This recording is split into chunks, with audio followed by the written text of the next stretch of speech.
इन तमाम मामलात पर बात करने के लिए मेरे साथ मौजूद हैं जनाब आबिद साहब, फॉर्मर प्रेसिडेंट हैं सुप्रीम कोर्ट बार एसोसिएशन के, मुझे ज्वाइन कर रहे हैं। हसन रज़ा पाशा साहब मेंबर हैं पाकिस्तान बार काउंसिल, और जहांगीर जदून साहब लीगल एक्सपर्ट हैं, माहिर कानून, वो हमारे साथ मौजूद होंगे। आगाज़ गुफ्तगू का करते हैं आबिद ज़ुबैरी साहब से।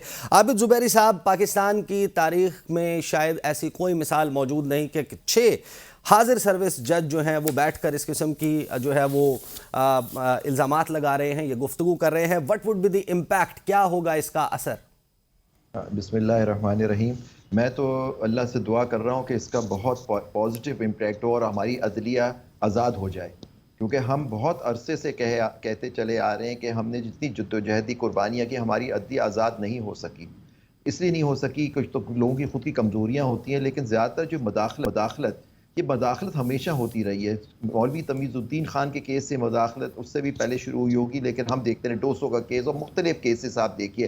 फिर वो असगर खान का केस जो 2013 में रिपोर्टेड है, उसके अंदर आप देखिए किस तरह से IGI बना के एक इलेक्टेड गवर्नमेंट को हटाया गया। ये सारे उसमें किस तरह से सारी बातों जजमेंट में वो मौजूद है, आप पढ़ लीजिए। और किस तरह पॉलिटिशियंस और लोगों ने पैसे लिए, उसके उनके नाम मौजूद है उस जजमेंट के अंदर।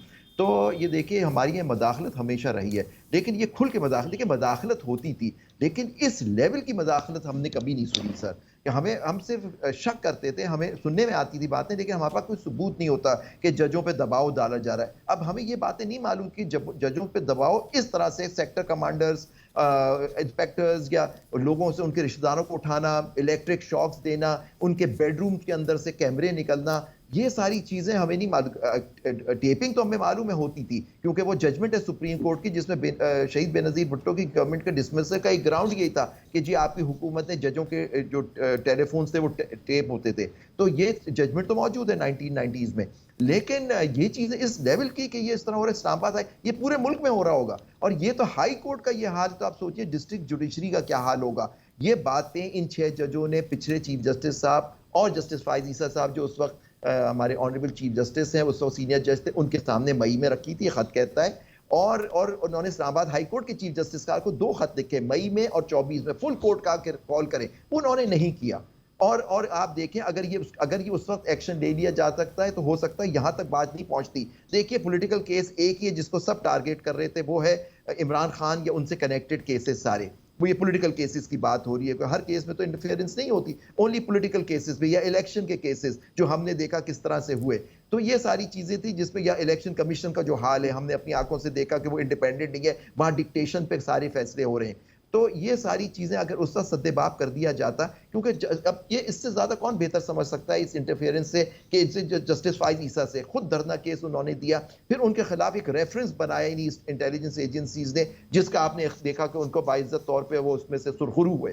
तो ये सारी चीजें इनसे ज्यादा कौन समझ सकता है। तो अब मौका है कि चाहे उन्होंने इरफान सिद्दीकी साहब कह रहे हैं कि वो गलत फोरम में दाखिल कर दिया, वो क्या कह रहे हैं, वो जज साहब वो कह रहे हैं कि जी कोड ऑफ कंडक्ट हम पे बाइंडिंग होता है। अब हम पे इस तरह के प्रेशर आते हैं, हमारी फैमिली को, हम लोग फैसले इंसाफ से कर ही नहीं सक रहे, हमारे इंडिपेंडेंट फैसले करने से हमें रोका जा रहा है। खुद जजेस के आपस में इशू है, तहरीर वाइट के केस में चीफ जस्टिस साहब एक फैसला देते हैं, 2 जजेस देते हैं, वो फैसले को दबा दिया जाता है। वो खुल के ये बात कह रहे हैं। तो ये सारी चीजें जो है ये अब सामने आनी चाहिए, इस पे ओपन कोर्ट में अंदर। अब देखिए दाऊद साहब जो केसेस फाइल करते हैं, मुझे नहीं मालूम उनको किसका क्या होता है, वो हमेशा केस फाइल कर देते हैं, लेकिन उसको भी देखना होगा उनके पीछे मुहर्रकात क्या होते हैं।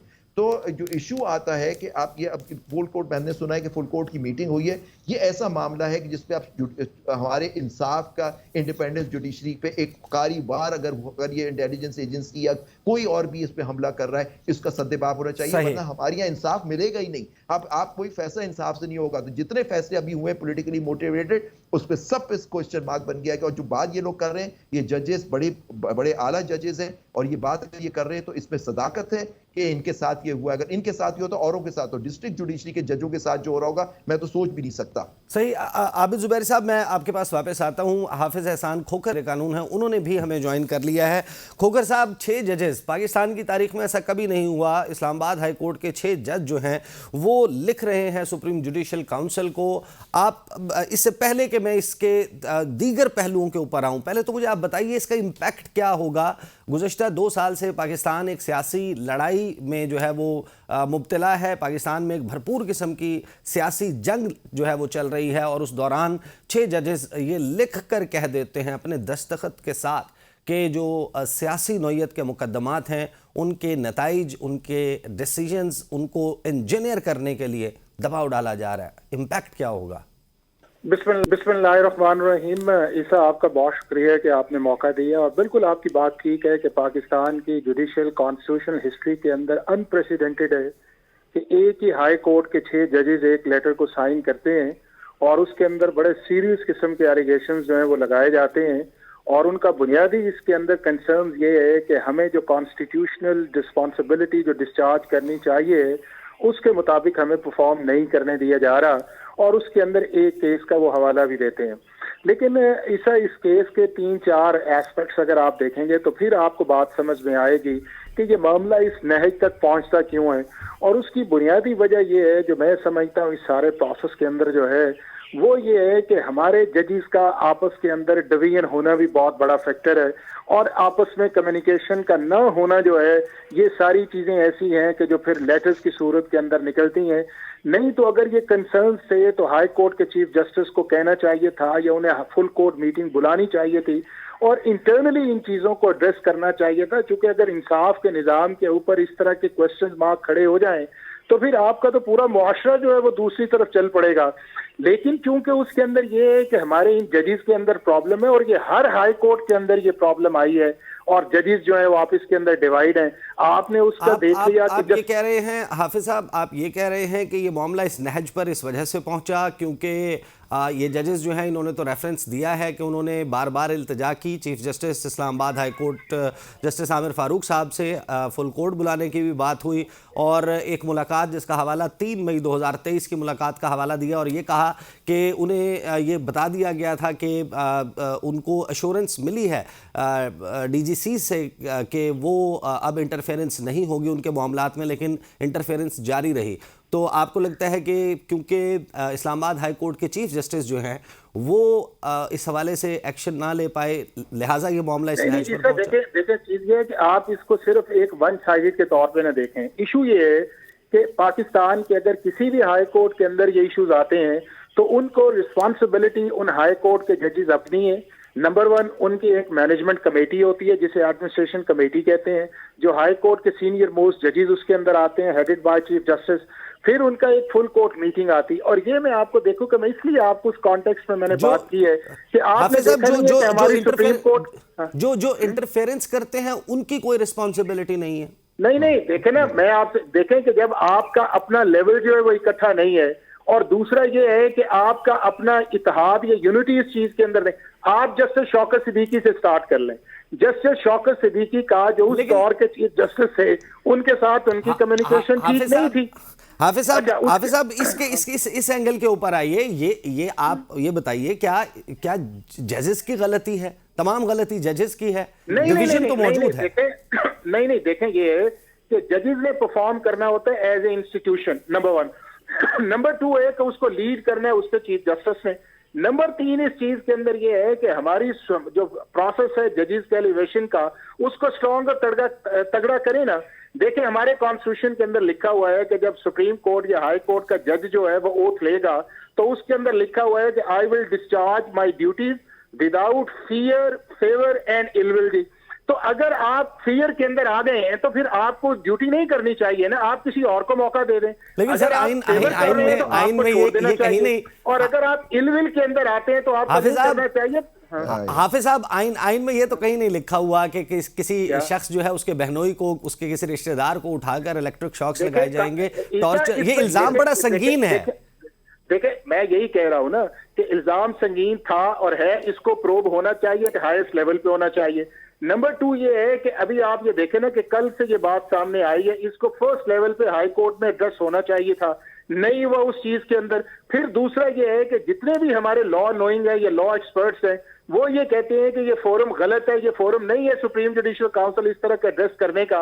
अब तीसरा इसके अंदर ये है कि अगर अब मीटिंग हो रही है या हो चुकी है सुप्रीम कोर्ट की फुल कोर्ट, तो वो वे फॉरवर्ड आएगा, और वे फॉरवर्ड जो है पाकिस्तान के टॉप मोस्ट जजेस इसके अंदर बैठे, इसको प्रॉपर इन्वेस्टिगेट करें, और जो भी इसके अंदर इन्वॉल्व है उनको एग्जेम्पलरी पनिशमेंट देनी चाहिए, क्योंकि जुडिशरी के ऊपर जुबैरी साहब किसी भी सोसाइटी के लिए कंप्रोमाइज नहीं होना चाहिए। जुबैरी साहब मुझे ये बताइए, एक एग्जांपल कोर्ट की जा रही है कि जस्टिस शौकत अजीज सदीकी ने जब ये किया था, उन्होंने जब इल्जामात लगाए थे तब इस कार्रवाई का आगाज हो गया था। कुछ लोग जो नीम सरकारी मौक़िफ़ है इसके ऊपर, वो ये भी आ रहा है कि अगर कोई सहाफ़ी इल्ज़ाम लगाता है तो फिर उसके खिलाफ तो FIA का कमीशन बन जाता है, तहकीकात का आगाज हो जाता है, नोटिस सर्व कर दिए जाते हैं। तो क्या इन जजेस के ऊपर इन इल्जामात के खिलाफ कुछ नहीं होगा? मुझे जरा ये बताइएगा कि जजेस ने जो खत लिखा है और गाइडेंस सीख की है, उन्होंने ये किसी पब्लिक रैली में, किसी इवेंट में, किसी जलसे में, किसी अखबार में, किसी टीवी पर यह बात नहीं की, तो ये लीक कहां से हुआ, किसके पास पहुंचा? इसकी कॉपी जो सर्कुलेट हुई है वो सुप्रीम जुडिशियल काउंसिल के मेंबरान, जिन लोगों के खत पर दस्तखत मौजूद हैं, जो रजिस्ट्रार सुप्रीम कोर्ट है, और दीगर जजेस सिर्फ ये प्रीवी थे इस इंफॉर्मेशन से कि इस किस्म का कोई खत लिखा जा रहा है। तो ये जो कहना है कि इन जजेस के खिलाफ कार्रवाई शुरू हो जाए, can that be an option? बिल्कुल नहीं।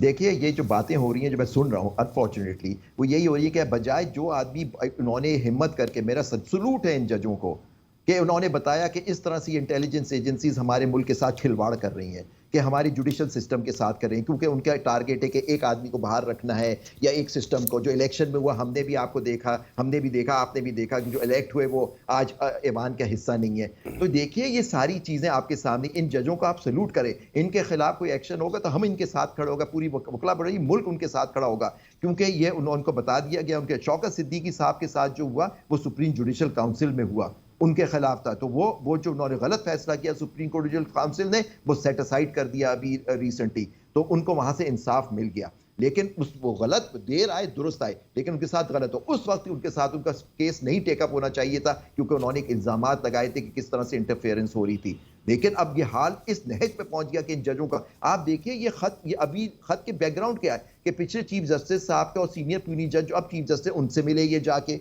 अपने चीफ जस्टिस से मिले, वो कोई एक्शन नहीं ले रहे। उन्होंने कहा फुल कोर्ट मीटिंग कॉल करो, वो करी करे। तो उन्होंने गाइडेंस सीख की, जी इस फोरम में गलत लिख दिया उसको, दैट इज नॉट कि फोरम ये था, बात क्या लिखी है उसके अंदर। गलत फोरम में भी आदमी चला जाता है तो कोर्ट कहता है कि आप सही फोरम में चले जाएं। अब फुल कोर्ट की मीटिंग उसको 184(3) की प्रोसीडिंग्स में कन्वर्ट करके सुओ मोटो लेना चाहिए इस वक्त सुप्रीम कोर्ट को इसके ऊपर, क्योंकि ये अब जुडिशरी की इंडिपेंडेंस, हमारे मुल्क की, हमारी जो सुतून है, हमारा सारे मुल्क की जो हमारी बुनियाद है, उस पर हमला है ये। अगर ये हो रहा है मुल्क के अंदर, अगर हमारी जुडिशरी आज़ाद नहीं होगी तो हम एक डेमोक्रेटिक, एक आज़ाद मुल्क नहीं रह सकेंगे, क्योंकि जो हम देखते जा रहे हैं कि डिक्टेटोरियल सिस्टम आता जा रहा है। जुडिशरी एक वाहिद फोरम है जो इस चीज़ को रोक सकती है। अगर उनके साथ, उनके रिश्तेदारों के साथ हो रहा है, आप कह रहे हैं जजों के आपस में लड़ाई हो गई, भाई जज देख रहे हैं, हम देख रहे हैं, चीफ जस्टिस इस्लामाबाद से वो कह रहे हैं कि मीटिंग कॉल करो, वो कॉल नहीं करते। वो कहते हैं कि केसेस का तरीका सब मिलकर बेंच बनने चाहिए, वो नहीं हो रहा। एक जजमेंट के ऊपर डिफरेंस आ जाता है तो उसके ऊपर एक इश्यूज आ जाते हैं। ठीक है, डिफरेंसेस होंगे, लेकिन बात डिफरेंसेस की इधर उधर की नहीं, बात ये जो बात कह रहे हैं वो सच है या नहीं, कि अगर ये हो रहा है इस मुल्क के साथ तो ये हर जज सही। जुबैरी साहब मुझे एक ब्रेक लेनी है। हाफिज खोकर साहब मेरे साथ रहिएगा। सवाल ये भी है कि 2 मई 2023 यही 6 जजेस ये भी बता रहे हैं कि ये मामला उस वक्त के चीफ जस्टिस उमरता बदयाल की रेजिडेंस पर, उनसे मुलाकात में रिहाइशगाह पर यह कम्युनिकेट किया गया था, फिर 3 मई को भी ये कम्युनिकेट किया गया, बार बार ये किया गया, और फिर आखिरकार मजबूर होकर ये खत लिखा गया। और अब इसका इंपैक्ट क्या होगा उन केसेस पर जो कि ऑलरेडी गुज़श्ता 2 साल में जिनके फैसले सुनाए गए हैं। बात करते हैं after the break. Welcome back after the break. 6 जजेस इस्लामाबाद हाई कोर्ट के, उनके ख़त के बाद ऐवान अदल में भूचाल है, एक ज़लज़ले की कैफियत है। बताइएगा ज़रा खोकर साहब, ये बताइएगा कि ये जो फैसले आए हैं गुज़श्ता 2 साल में, जो पॉलिटिकल केसेस के फैसले आए हैं, पाकिस्तान तहरीक इंसाफ ये कह रही है कि जो जजेस हैं, ये फैसला देने वाले 6 जजेस जो हैं उस इस्लामाबाद हाई कोर्ट के, ये बता रहे हैं कि उनके ऊपर बहुत ज़्यादा दबाव था। तो अब वो मुतालबा कर रहे हैं कि इनके केसेस को नल एंड वॉइड करार दिया जाए, उन फैसलों को, क्योंकि वन वे और दी अदर तहरीक इंसाफ से रिलेटेड, बानी चेयरमैन तहरीक इंसाफ इमरान खान से related her case and up हुआ है इस्लामाबाद हाई कोर्ट में किसी न किसी स्टेज पर। अच्छा, इसका एक तो ये है कि आगे बात की जा रही थी कि जी आमिर फारूक साहब को ये कहा गया कि जी फुल कोर्ट भी बुलाएं, ये करें।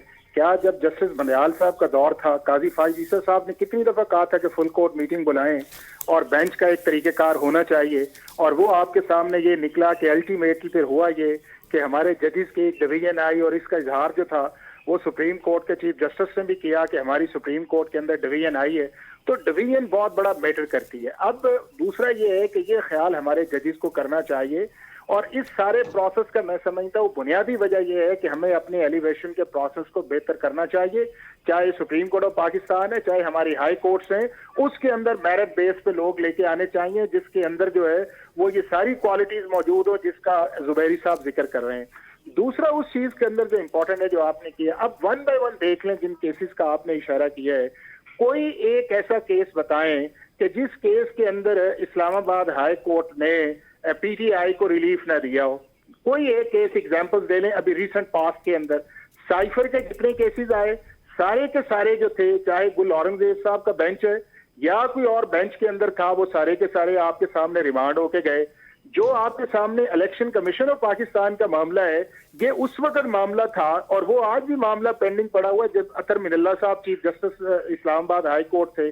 उसके बाद आप देख लें कि कौन सा ऐसा फैसला है कि जिसके अंदर आप ये समझते हैं कि इस्लामाबाद हाई कोर्ट के ये जो जजेस हैं या इस्लामाबाद हाई कोर्ट के इन जजेस ने अपने इस केस के अंदर जिक्र किया हो सवाए एक उस फैसले का जो तेरियान का फैसला है, और उसके अंदर भी जजेस की अपनी इंटरनल इश्यूज हैं। अगर वो चीफ जस्टिस हैं या दो जजेस हैं, उसके अलावा उस केस इस पूरे लेटर के अंदर किसी जगह किसी केस को रेफरेंस नहीं किया गया।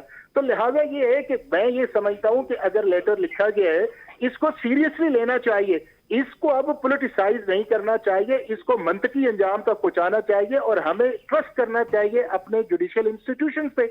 और इसका जो जुडिशियल इंस्टीट्यूशन है, चूंकि ये जो लेटर है ये ना सिर्फ एग्जीक्यूटिव के खिलाफ भी है बल्कि इंटेलिजेंस एजेंसी के खिलाफ भी है, बल्कि डिस्ट्रिक्ट जुडिशरी का हवाला है इस्लामाबाद हाई कोर्ट। हाफिज साहब, जो डिस्ट्रिक्ट जुडिशरी का हवाला है उसका भी मेंशन किया गया है कि वहां पर भी दबाव मौजूद है। ये तो कुछ लोग हैं जो बोले हैं, जाहिर है कि वो ये कह रहे हैं कि कन्वेंशन बुलाया जाए जहां पर मजीद जजेस, मजीद हाई कोर्ट्स के जजेस, डिस्ट्रिक्ट जुडिशरी के जजेस वो भी अपना ओपन अप हों। देखिए हम एक कॉन्स्टिट्यूशन के अंदर है, पाकिस्तान के कॉन्स्टिट्यूशन के अंदर कोई जुडिशियल कन्वेंशन का कोई ना रूल है ना प्रोविजन है ना सारा है। इस चीज का अगर किसी शख्स ने करना है तो वो पाकिस्तान की सुप्रीम कोर्ट और उसके चीफ जस्टिस हैं। और मैं ये समझता हूं कि जिस तरह मीटिंग बुलाई गई है और फुल कोर्ट की मीटिंग आएगी, इसको बड़ा सीरियसली लिया जाएगा और इसको प्रोव किया जाएगा। चाहे इसके अंदर ये है कि गवर्नमेंट जो है वो एक कमीशन फॉर्मुलेट करती है with the concurrence of the chief justice of Pakistan, या ये है कि चीफ जस्टिस ऑफ पाकिस्तान इसको प्रैक्टिस एंड प्रोसीजर के अंदर लेके जाते हैं और वहां के ऊपर जाके जो है वो इसके ऊपर एक लार्जर बेंच बनाते हैं। लेकिन ये है कि जिसकी तरफ आपने इशारा किया, इसे मीडिया ऑप्टिक्स के अंदर नहीं लेना चाहिए। ये जजेस हमारे हैं, इनकी रिस्पेक्ट जो है हमारी है, हमारे ही चीफ जस्टिस हैं, हमारे ये हाई कोर्ट के जजेस हैं, इनके ऊपर किसी किस्म का प्रेशर या इंटरवेंशन अनएक्सेप्टेबल है, क्योंकि ये किसी भी निज़ाम इंसाफ के लिए जो है वो इस तरह समझे कि इट इज अ स्लॉटर दी। अब उसके अंदर यह है कि अगर एक चीज आ गई है और उस चीज के अंदर जो है उन्होंने अपने ब्रदर जजेस के भी बारे में बात की है या उन्होंने अपने चीफ जस्टिस के बारे में बात की है, तो हमें थोड़ा सा वेट कर लेना चाहिए कि हमारी सुप्रीम कोर्ट ऑफ पाकिस्तान इस मामले में करती क्या है। और मैं ये समझता हूं कि सुप्रीम कोर्ट ऑफ पाकिस्तान के अलावा हमारे पास ऑप्शन भी कोई नहीं है। जो भी वो फैसला करेंगे, जिस तरह का भी इसको प्रूव होना है, इसको होना चाहिए और हमें सबको उसको फैसिलिटेट भी करना चाहिए, एप्रिशिएट भी करना चाहिए कि इस सारी चीज के अंदर सच्चाई तक हम पहुंचे और जो जो इसके अंदर रिस्पॉन्सिबल है उसको जो भी कमीशन उसको आइडेंटिफाई करे। एक चीज जो मैं समझता हूं कि जिसकी तरफ इशारा किया गया है, जो पिछली सुप्रीम जुडिशियल काउंसिल थी, जब जस्टिस शौकत सिद्दीकी साहब वाला मामला आया था, उस वक्त उन्होंने हेस किया इस मामले के अंदर। अगर उस वक्त प्रॉपर इन्वेस्टिगेशन कर ली जाती तो आज ना उसका रेफरेंस आना था और ना आइंदा किसी ने, अगर ये एलिगेशन थे और प्रूव नहीं होने थे तो किसी को जुर्रत होनी थी। वो सिर्फ एक स्पीच पे किया गया, उस स्पीच के ऊपर हुआ और फिर सुप्रीम कोर्ट ऑफ पाकिस्तान ने उसको अभी भी टेक्निकली जो है वो डील किया है कि जी चूंकि आर्टिकल 209 के 4 या 5 के नीचे जो है वो इंक्वायरी नहीं की गई तो लिहाजा प्रोसीडिंग को सेट असाइड करते हैं। मामला आज भी ठीक उसी है। वक्त खड़ा हुआ और जिसका उन्होंने रेफरेंस किया है। तो ठीक मैं है ये खोकर साहब, समझता हूं कि I'll come हमें back to you। खोकर साहब, I'll come back to you। Zubairi साहब, एक अनऑफिशियल, अब जाहिर है कि जजेस के एलिवेशन वाला मामला भी हाफिज एहसान खोकर साहब ने उठाया, इसके ऊपर भी कमेंट कीजिएगा। दूसरा, एक अनऑफिशियल मुतालबा आप सर्कुलेट होता देख रहे होंगे सोशल मीडिया के ऊपर खास तौर पर कि क्योंकि अब इन जजेस ने अपने एक बायस का, अपना एक मौक़िफ़ जो है उसका इजहार कर दिया, लिहाजा अब इनको 9 मई का चाहे कोई केस हो, चाहे सियासी नौयत के केसेस हों, तहरीक इंसाफ के केसेस हों, उन तमाम से अलहदा कर दिया जाए। And we are practically speaking कि 8 जज हैं टोटल एक कोर्ट के, उसमें से 6 जज जो हैं उनको साइड पर कर दिया जाए। गो अबाउट क्या होगा अब, ये मामला आगे चल किस तरीके से सकता है? देखिए, पहली तो बात है, जो ये लोग जो ये चला रहे हैं ट्रेंड, वो आप समझ जाए कहाँ से चल रहा होगा। जो जिन लोगों के बारे में कहा जा रहा है वो ये ट्रेंड चला रहे हैं, वही कंट्रोल करते हैं ये चीज़ें, तो उनका ट्रेंड चल रहा है। क्योंकि पीटीआई तो ये भी कहती रही है कि chief justice Islamabad high court को केस हमारे नहीं सुनने चाहिए, आप बाइस्ड हैं। आप देखिए उन्होंने एप्लीकेशनें तक लगाई हैं उसमें, इवन वो साइफर वाले केसों में रिमांड हो रहा था, वो कहते थे आप हमारे केस ना सुने, वो सुनते थे उनके केस, क्योंकि आपको एक जज है, उनके ऊपर उनका खुद का इख्तियार है कि वो केस सुनना चाहते हैं नहीं सुनना चाहते। लेकिन तो ये पार्टी का ये थोड़ी कि किसी पर इल्ज़ाम लगा दे और जज कह के मैं हट जाऊँ, अनलेस वो कोई डायरेक्ट कोई ऐसी चीज़ हो कि जिसके अंदर हो। तो हर जज की, आप बिल्कुल सही कह रहे हैं हसन भाई, कि आपको इज्जत करनी होती है, लेकिन इज्जत उसी वक्त होती है कि आपको इंडिपेंडेंट होती है। आप कह रहे हैं कि जो हमारा प्रोसीजर अच्छा होना चाहिए, हसन भाई फरमा रहे हैं कि हमारे जजेस अच्छे बन जाए। इस हालात में कौन सा अच्छा आदमी, कौन सा अच्छा वकील तो जज बनना चाहेगा, जो आप आईन और कानून के हिसाब से फैसला ही नहीं कर सकता कि अगर कोई पॉलिटिकल केस उसके सामने आ जाएगा, उसके बीवी बच्चों को खतरा होगा, उसके रिश्तेदारों को खतरा होगा कि इलेक्ट्रिक शॉक्स लगा दिए जाएंगे, कौन जज बनेगा? आपको जज नहीं मिलेंगे सर। आज ये जो आप जजों ने लिखा, ये बहुत अच्छी बात है। यहाँ जज बनना, लोग ढूंढ रहे होते हैं कि अच्छे लोग मिल जाएं, जज नहीं मिलते। आप कोई भी क्राइटेरिया बनाया जा रहा है, सुप्रीम जुडिशल काउंसिल या जुडिशल कमीशन बना रही है जजों के एलिवेशन का, आप बताएं कि कौन सा इस हालात में कौन जज करना चाहेगा? अब तो हम वकीलों को सोचना पड़ेगा कि हम प्रैक्टिस कर सकते हैं या नहीं, कि हमें इंसाफ ही नहीं मिलेगा। कोई पॉलिटिकल केस लेके जाएंगे, वहां से वो इंटरफेरेंस हो जाएगी। तो ये देखिए, ये बहुत सीरियस बात है। ये टेक्निकली कि वो सुने नहीं केस, उसका नहीं सुने, ये नहीं सुने, इसका प्रोब होना चाहिए कि ये बात जो कह रहे हैं ये सच है या नहीं। और मैं समझता हूँ ये बहुत सच बात है उन्होंने कही। उन्होंने एग्जाम्पल्स दी हैं, एक केस का रेफरेंस नहीं दे रहे, वो जनरली बात कर रहे हैं कि हमारे साथ इंटरफेरेंस हो रही है। एक नौयत के जो केसेस चल रहे हैं, उनको जो जिस तरह की रिलीफ मिली है ना, वो भी हमने देख लिया। वो दिलावर, हम ना भूल जाए, वो दिलावर जज को जिसने वो 1 अगस्त में सजा दी थी, जिस तरह से केस वो छुट्टी उसकी हो गई थी और वो उससे कहा गया इस तारीख तक फैसला कर दो, तो वो चीजें भी मौजूद हैं। हम लोग कुछ कहना नहीं चाहते अभी, क्योंकि मैटर सब जुडिस है हाई कोर्ट के सामने। तो ये सब चीजें कह देना कि जी जजों के सामने इस तरह नहीं होगा। लेकिन इशू ये है, बात यह है कि अगर ये इस तरह की इंटरफेरेंस है तो आपकी आज़ाद अदलिया मर गई। अब ये वक्त है सुप्रीम कोर्ट को, चीफ जस्टिस ऑफ पाकिस्तान को, जो खुद इस चीज से गुजर चुके हैं, कि वो इसका सुओ मोटो लें। ये इसके ऊपर भी तबसरा कीजिए। हाफिज साहब ने भी इस तरफ इशारा किया। वो ये कह रहे हैं कि पाकिस्तान तहरीक इंसाफ जो मर्जी कहती रहे, उनको इस्लामाबाद हाई कोर्ट से हर केस में रिलीफ मिला है, कोई ऐसा केस नहीं है जिसमें। Do you agree?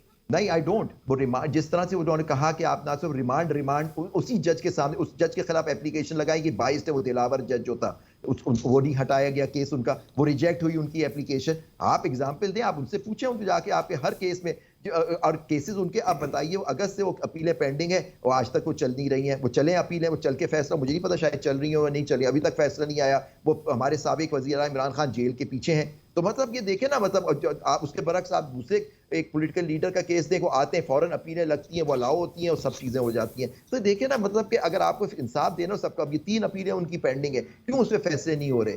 और फैसले मेरिट पे होना चाहिए, नहीं उठा के उसी जज को रिमांड कर दिया जाए। तो ये सारी चीजें आप देखिए, क्योंकि जुडिशल नीचे अभी नॉट क्लियर बात की है कि लोअर कोर्ट के जजेस जो हैं, वो डिस्ट्रिक्ट जुडिशरी जो है, वो टोटली एक इंस्पेक्टर आके उनसे कहता है कि सेक्टर कमांडर के आओ। तो देखिए, अगर ये बातें वो जजेस कर रहे हैं तो इसको सोचें तो, कि मतलब क्या उन लोगों को, इन लोगों को जो जिनके पॉलिटिकल केसेस होते हैं या कोई भी केस होता है, क्या उनको इंसाफ मिलेगा?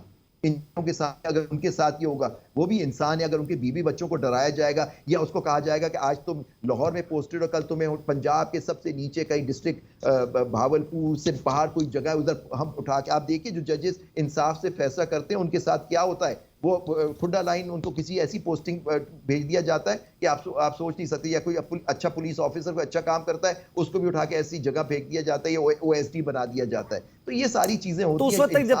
उस वक्त तक जब तक ये मामला सुप्रीम कोर्ट में सेटल नहीं होता, इस पे ओपन कोर्ट हियरिंग नहीं होती, फुल कोर्ट नहीं बनता, या सुप्रीम जुडिशल काउंसिल इसके हवाले से कोई चीज़ जो है वो तय नहीं करती, उस वक्त तक ये 6 जजेस जो हैं वो नॉर्मली आपके ख्याल में अपना काम जारी रखेंगे और जितने भी केसेस इस्लामाबाद हाई कोर्ट के सामने आते हैं उन पर उन्होंने हल्फ लिया एक आइन के तहत, उनको काम जारी रखना चाहिए। और वो क्योंकि वो जज हैं जो इंसाफ के साथ फैसला करेंगे, वो सिर्फ पॉइंट आउट कर रहे थे कि ये इंटरफेरेंस हो रही है, हमें जो फैसला हमने एक फैसला दिया उसके साथ हमारे खानदान वालों हमारे साथ ये हो रहा है।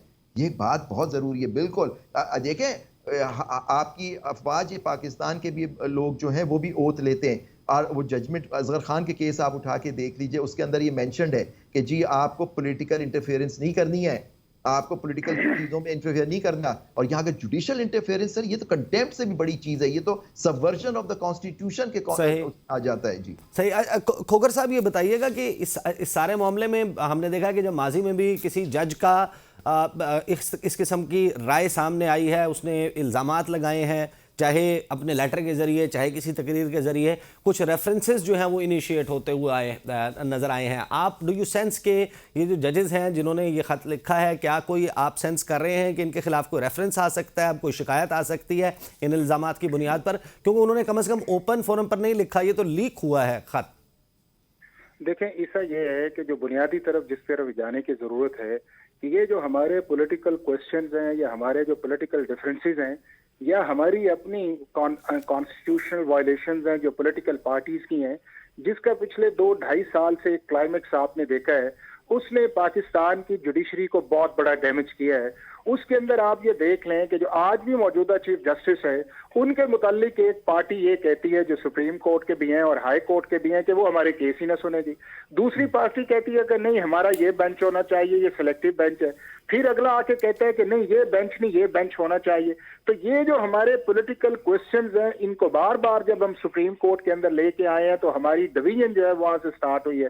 फिर जो फॉर्मर चीफ जस्टिस है, उन्होंने कहा कि हमारी डिवीजन की जो बुनियादी वजह यह है कि जो काजी फाइज ईसा साहब के खिलाफ जो था वो एक रेफरेंस जो था वो फाइल हुआ था, तो जो किसने रेफरेंस वो फाइल किया था जो उस चीज की तरफ है जी, किसी पॉलिटिकल गवर्नमेंट के प्राइम मिनिस्टर ने या प्रेसिडेंट ने एंडोर्स किया होगा तो वो रेफरेंस जो था तो वो आया होगा। तो हमें पिक एंड चूज के अंदर जो है वो उससे पहले जाने से पहले देख लेना चाहिए।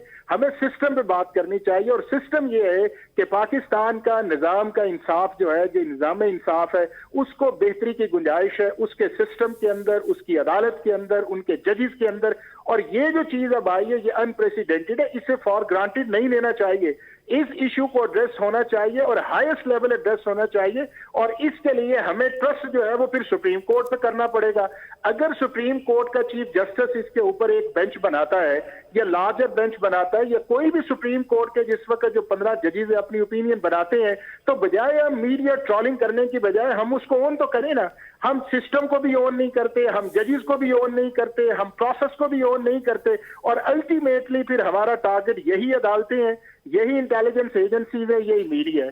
सही। खोकर साहब मेरे साथ रहिएगा, मुझे ब्रेक लेनी है, ब्रेक के बाद वापस आएंगे तो बात करें क्या अब एक बड़ी वकला तहरीक का माहौल बन चुका है, खासतौर पर जब पाकिस्तान तहरीक इंसाफ को भी 30 तारीख को जलसे की इजाज़त मिल गई है, मौलाना फजलुर रहमान जो हैं वो इंदिया दे रहे हैं अवामी तहरीक का। तो इस सारे मामले में जब अदलिया की आज़ादी का मैटर टेकअप हुआ है, उसको उठाया गया है, उसको एक नई जहत मिलते हुए नज़र आ रही है, क्या पाकिस्तान में कोई बड़ी तहरीक का आगाज़ होने जा रहा है? बात करते हैं आफ्टर द ब्रेक।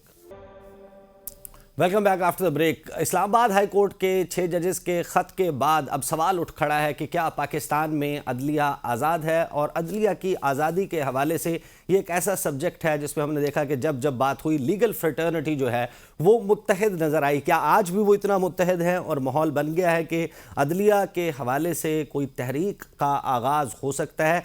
ज़ुबैरी साहब मुझे बताइएगा कि हमने देखा कि 4 हाई कोर्ट्स की तरफ से, हाई कोर्ट बार्स की तरफ से मुतालबा आ गया, इस्लामाबाद बार एसोसिएशन का मुतालबा आ गया। ये जो मैटर है ये कितना संगीन है, और आपको लगता है कि मुख्तलिफ अदलिया के धड़े इस पर मुत्तहिद होंगे? क्या मुतालबा आ गया प्लीज? इसकी तहकीकात का मुतालबा आया। जी देखिए, बिल्कुल ये इस पे तो सब वो होंगे, लेकिन उसको किस तरह से पाए तकमील तक पहुंचाना मुझे नहीं मालूम कि अलग क्या होगा, क्योंकि यहाँ भी बड़े डिफरेंसेस हैं। अब देखना होता है कि कौन से धड़ा जो है वो आगे लेके जा रहा है, क्योंकि देखिए इंडिपेंडेंट जुडिशरी के लिए आप पूरी कोशिश करते हैं, लेकिन देखिए मैं एक बात करता हूँ आपसे कि आप आज़ाद जो होते हैं ना, वो आज़ाद आप अपने दिमाग में होते हैं। जो आदमी आज़ाद होता है वो आज़ाद रहता है, वो ठीक है, वो प्रेशर उस पर डाले जाते हैं, सब करता है, तो वो उसको बर्दाश्त करता है और वो इंसाफ के उस पर। लेकिन अगर किसी के माँ, बच्चों, बीवी, बच्चों, भाइयों, रिश्तेदारों पे अगर हाथ डालना शुरू कर दें, तो हर आदमी इतना बहादुर नहीं होता। यही इन 6 जजों ने लिखा कि सर आप जितने बहादुर थे चीफ जस्टिस साहब, फाइज ईसा साहब, हम इतने बहादुर शायद नहीं है, लेकिन बहादुर नहीं है क्योंकि हमारे जब बीवी बच्चों पे हाथ डाल जाता है आदमी कमज़ोर होता है। अल्लाह ने कहा इंसान को अल्लाह ने कमज़ोर बनाया है। तो देखिए हमें इस वक्त हमें एज अ मुल्क, ताकि हमारे मुल्क की बका इसमें कि हम अपनी आज़ाद अदलिया के साथ खड़े हों, और मेरी दरख्वास्त है आपके फोरम से, मुखला बरादरी से, कि इस मामले पे आज आएँ, जमा हों, कन्वेंशन करें, और वह कन्वेंशन जिसमें सब इकट्ठे हों, सारे धड़े इकट्ठे हों मुखला के, और एक फैसला करें कि हमें करना क्या है। लेकिन फैसला ये होना चाहिए कि हम आज़ाद अदलिया के लिए कोशिश करेंगे, हर लेवल पे कोशिश करेंगे, ताकि हमारी अदलिया आज़ाद हो, लेकिन जजों को भी अपने दिमाग में आज़ाद होना होगा। सही। हाफिज एहसान खोकर साहब, ये बताइएगा कि ये जो बात की जाती है धड़ेबंदी की, हमने देखा कि आज से 6-8 माह पहले तक बात हो रही थी कि लाइक माइंडेड जजेस हैं, जस्टिस उमरता बंदयाल और उनके लाइक माइंडेड जजेस, काजी फाइज ईसा साहब के हवाले से कहा जाता था कि उनके भी हम ख्याल जजेस हैं। तो ये जो ख़त है, इस ख़त के बाद ये कुछ बातें चल रही हैं कि जो जजेस जिनको इस्तीफ़ा देना पड़ा सुप्रीम कोर्ट से, और फिर कुछ धड़े हैं जो इस सारे मामले के पीछे हैं, और मज़ीद भी कुछ इंकशाफात और कुछ लोग जो हैं वो ख़त लिख सकते हैं। आपको लगता है कि ऐसा होने जा रहा है? देखें, इसका 2 चीजें बड़ी वाज़ेह हैं। एक ये है कि हमने इस सिस्टम को चलाना है, चूंकि कॉन्स्टिट्यूशन के अंदर जुडिशरी जो है वो एक आपका स्ट्रॉन्ग पिवटल है, आपका integral part of the constitution है। अब उसको चलाने के अंदर आपने बार एसोसिएशंस की बात की। बार एसोसिएशन तो हमेशा इंडिपेंडेंस ऑफ जुडिशरी के लिए खड़ी रही हैं। आप कोई देख लें, कोई मार्शल लॉ आए, किसी जज के खिलाफ को प्रोसीडिंग्स आए, किसी जगह वो इंटरफेरेंस समझे, बार एसोसिएशन तो सबसे पहले आती हैं, रोड्स पे भी आती हैं, रेजोल्यूशंस भी करती हैं, कन्वेंशंस भी करती हैं, डंडे भी खाती हैं, मारे भी खाती हैं। लेकिन अल्टीमेटली जो रिस्पॉन्सिबिलिटी है वो हमारे जजेस की है कि वो उस तरह का बन के निकले उस सारी एक्सरसाइज के। आपके सामने जस्टिस इफ्तिखार चौधरी की मूवमेंट नहीं है? कितना लोगों ने इंडिपेंडेंस ऑफ जुडिशरी के लिए स्ट्रगल की, कितनी कोशिश की, और आज भी आप देख लें कि सारी बात का एक यूनानिमस डिसीजन है कि सुप्रीम कोर्ट हो या हाई कोर्ट हो या डिस्ट्रिक्ट जुडिशरी हो, उसके अंदर इंटरवेंशन नहीं आनी चाहिए और जजेस को इंडिपेंडेंट काम करने देना चाहिए। तो ये हमारी बार एसोसिएशन का रिजॉल्व है। अब दूसरा जो अगला पॉइंट है वो बड़ा इंपॉर्टेंट है, और वो ये है कि साइमल्टेनियसली हमारी बात भी कहती हैं कि जजेस भी जो है, जिस तरह जुबैरी साहब ने भी इशारा किया कि वो भी स्टैंड लें उन चीजों के अंदर, वो भी अपने आप को जो है वो बड़े दिल और बड़े खुले दिमाग के साथ करें। अब आप देख लें कि पिछले 1.5 साल के अंदर सुप्रीम कोर्ट ऑफ पाकिस्तान के अंदर कितनी दफा कहा गया कि लार्जर बेंच बनाया जाए, कितनी दफा कहा गया कि फुल कोर्ट बनाया जाए, और अल्टीमेटली क्या हुआ कि आपके मुल्क के अंदर जो है सुप्रीम कोर्ट के बाहर जो है वो पॉलिटिकल पार्टीज पहुंच गए, और जो तकरीरें वो अनप्रेसिडेंटेड है। और फिर आप ये देखें कि पार्लियामेंट के अंदर रेजोल्यूशंस तक आई गई, स्पीचेस आई गई, सारा कुछ आया गया। तो वो चीजें ये कि इंटरनली जो है सबसे बुनियादी इसका रिस्पॉन्सिबिलिटी हमारे हाई कोर्ट, हाफिज साहब, वे आउट इंटरनली है। वे आउट क्या है? अब तो लगता है कि हम सियासी मामले में भी फंस चुके हैं, मौशी मामला भी फंस चुके हैं। इसके अंदर 3 वे आउट है। एक इसके अंदर वे आउट ये है कि हमारे जजेस को अपने इंटरनल डिफरेंसेस जो है वो खत्म कर देने चाहिए for the sake of institution. Number 2 ये सर, है अगर उन्होंने खत्म अगर ये देखें, अगर ये आपके मेरे मुतालबे से खत्म होने होते तो ये खत की नौबत ना आती। इन धड़ों की आप देख लें, वो किसी फोरम पे जाके मैं और आप जो है, देखिए मैं जो आप जो है, हम एडवाइज ही कर सकते हैं ना, हम बात ही कर सकते हैं ना जी। हम ये तो नहीं है कि कुछ चीज जाके खड़े हो के। अब ये मुझे बताएं कि हमारी जो हाई कोर्ट्स या सुप्रीम कोर्ट्स है, ये कुछ ट्रेड यूनियंस है कि जी हम नेशनल कन्वेंशन, ओ भाई नेशनल कन्वेंशन किन को सुना के हमने करना है कि जुडिशियल आए, जब आपके पास इख्तियार भी है, आपके पास पावर भी है, कॉन्स्टिट्यूशन आपको कहता है। हाँ, अब इसके अंदर जो इंपॉर्टेंट रोल है वो हमारी सुप्रीम कोर्ट का है, और हमें अपनी सुप्रीम कोर्ट के चीफ जस्टिस को या जजेस को हमें कॉन्ट्रोवर्शियल नहीं करना चाहिए। जो वो फैसला करें इस इशू को रिजॉल्व करने का, हमें सबको साथ देना चाहिए और इस मसले का परमानेंट सोल्यूशन निकालना चाहिए। चाहे इसके लिए लेजिस्लेशन हो, चाहे इसके लिए जो कल्प्रिट हो उन्हें सजा दी जाए, और चाहे वो लोग जो इस सारे के अंदर इन्वॉल्व हैं। और जो सबसे इंपॉर्टेंट मैं समझता हूँ इस चीज के अंदर ये है कि जो चीजें मीडिया के अंदर नहीं आनी चाहिए वो नहीं आनी चाहिए। और आप ये देख लें कि इतना सीक्रेट डॉक्यूमेंट्स जो है वो बाहर बना, डिबेट्स बना, उस पर बहस हुई, जजेस को रोकने कहा जा रहा है, और ये हमारा वतीरा भी है। आप देखें, हम कहते हैं काजी फायज ईसा साहब भी कोई केस न सुने, हम कहते थे जहाजुल हसन भी केस न सुने। सही, मुझे जरा quickly, I am running out of time, मुझे जरा जो है वो क्विकली बता दीजिएगा कि जो इरफान सिद्दीकी साहब हैं वो ये कह रहे हैं कि मुहासबे का फोरम जो है वो जजेस का है, सुप्रीम जुडिशल काउंसिल एजेंसियों का नहीं है, जजेस के खुद इनके पास ये इख्तियार मौजूद है। तो क्या आप भी कहेंगे कि अगर किसी के पास इतने सीरियस एलिगेशंस के सबूत भी मौजूद हैं तो तौहीन अदालत की कार्रवाई करें, ना कि सुप्रीम जुडिशल काउंसिल से रुजू किया जाए? देखिए, मैंने आपसे कहा और मैंने सबसे पहले मैंने यही कहा था कि सुप्रीम जुडिशल काउंसिल जो है वो सिर्फ जजेस के मिसकॉन्डक्ट को देखता है, उसका किसी एजेंसीज को, प्राइवेट इंडिविजुअल्स को या एग्जीक्यूटिव को वो ना प्रोसिक्यूट कर सकता है ना बुला सकता है, क्योंकि मिसकॉन्डक्ट सिर्फ जज को देख सकता है, उसके अलावा नहीं है। लेकिन इन्होंने उनका अकाउंटेबिलिटी नहीं सीख की, ये तो गाइडेंस सीख कर रहे हैं। नहीं नहीं, देखे ना, देखे कि एक फोरम जो है जिसकी अपनी फोरम की जो क्रेडिबिलिटी मैंडेट है वो एडवाइजरी है। अब सुप्रीम जुडिशल काउंसिल भी अगर कोई एडवाइस करती है तो वो एडवाइस का जवाब जो है वो प्रेसिडेंट को देती है कि जी ये हमारी एडवाइजरी है, प्रेसिडेंट साहब आपकी मर्जी है या माने या ना माने। तो सही। हाफिज एहसान खोखर साहब, I have run out of time, I am extremely sorry. ये डिबेट जो है कि अभी खत्म नहीं होगी, इसका इरताश बरकरार रहेगा। आबिद जुबैरी साहब हमारे साथ मौजूद थे पाकिस्तान में एंड वो वक्त जब हुकूमत कायम होने के बाद लग रहा था कि अब कुछ इस्तेहकाम लौट आएगा, पाकिस्तान की मईशत के हवाले से जो अहम फैसले करने हैं, मुख्तलिफ ममालिक के साथ मुआहदों में जाना है, इन्वेस्टमेंट सीख करनी है, IMF का प्रोग्राम करना है, उसके लिए कोई फ़िज़ा बनती हुई दिखाई दे रही थी। लेकिन अब ये जो ख़त है, इसका मामला, इसका इरताश जो है वो बरकरार रहेगा और पाकिस्तान तहरीक इंसाफ, दीगर जो अपोजिशन की जमातें हैं वो इस पर किस तरीके से रिएक्ट करती हैं, in the times to come बात करेंगे इंशाल्लाह कल अपने प्रोग्राम में। अब तक के लिए इतना ही, इजाज़त दीजिए, अल्लाह हाफ़िज़।